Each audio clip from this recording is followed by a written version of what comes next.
તો વડોદરામાં સરકારી શાળામાં 9 ગુલ્લીબાજ શિક્ષકો જિલ્લા પંચાયત હસ્તકની સરકારી શાળામાં લાલિયાવાડી જોવા મળી રહી છે। છેલ્લા 3 મહિનાથી 9 શિક્ષકોની ગેરહાજરી જોવા મળી।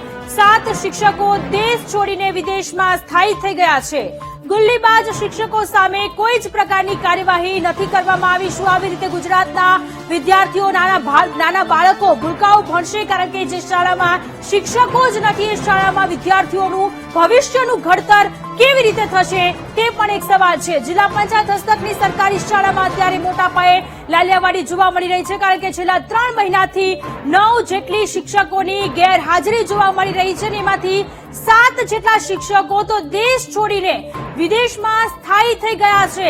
આપણા દેશનું, આપણા ગુજરાતનું જે શિક્ષકોને ઘડતર કરવાનું હોય છે, ભવિષ્યમાં એ વિદ્યાર્થીઓ કંઈક બની શકે એટલા માટે તેમને ભણાવવાનું હોય છે, પરંતુ આ શિક્ષકોને આ દેશના ઘડતરમાં કોઈ જ રસ ન હોય તે પ્રકારની સ્થિતિ જોવા મળી।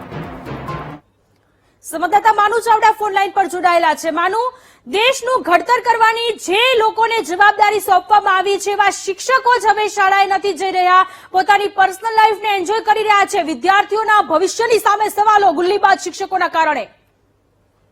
વડોદરા જિલ્લા પંચાયતની વાત કરીએ તો જિલ્લા પંચાયત હસ્તકની સરકારી શાળામાં 9 ગુલ્લીબાજ શિક્ષકો સામે આવ્યા છે। 90 દિવસથી 3 વર્ષ સુધીના ગેરહાજર આ શિક્ષકો 9 શિક્ષકો ઝડપાયા છે। જિલ્લા પ્રાથમિક શિક્ષણ અધિકારીએ 9 શિક્ષકોને નોટિસ ફટકારી છે। 9 માંથી 7 શિક્ષકો તો વિદેશમાં જલસા કરી રહ્યા છે। અહીંયા આજે 9 શિક્ષકોની જગ્યા ખાલી પડી એ ભરાઈ ન શકી, કારણ કે એમને રાજીનામું નથી આપ્યું। ત્યાં જિલ્લાના નીચેના અધિકારીઓ છે એમને જાણ પણ નથી કરી કે આટલા લાંબા સમયથી શિક્ષકો નથી આવતા, એટલે આ 9 શિક્ષકોના જે વર્ગના વિદ્યાર્થીઓ છે એમનું શિક્ષણ બગડ્યું છે।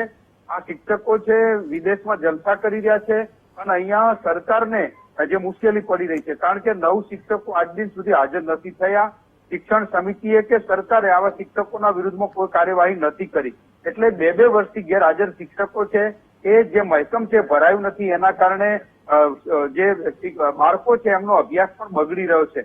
પરંતુ સરકારની અને જિલ્લાના તાલુકાના જે શિક્ષણના અધિકારીઓ છે એમની નિષ્કાળજીના કારણે બાળકોનું શિક્ષણ બગડ્યું છે અને આ 9 શિક્ષકો છે વિદેશમાં જલસા કરી રહ્યા છે। હવે એમના વિરુદ્ધમાં કાર્યવાહી શરૂ કરવામાં આવી છે। આ 9 શિક્ષકોને જિલ્લા પ્રાથમિક શિક્ષણ અધિકારી દ્વારા નોટિસ ફટકારી છે। જોવાનું એ રહ્યું કે હવે આ જે શિક્ષકો છે એમના વિરુદ્ધમાં શું કાર્યવાહી થાય છે। જી માનુ, આભાર તમામ વિગતો માટે।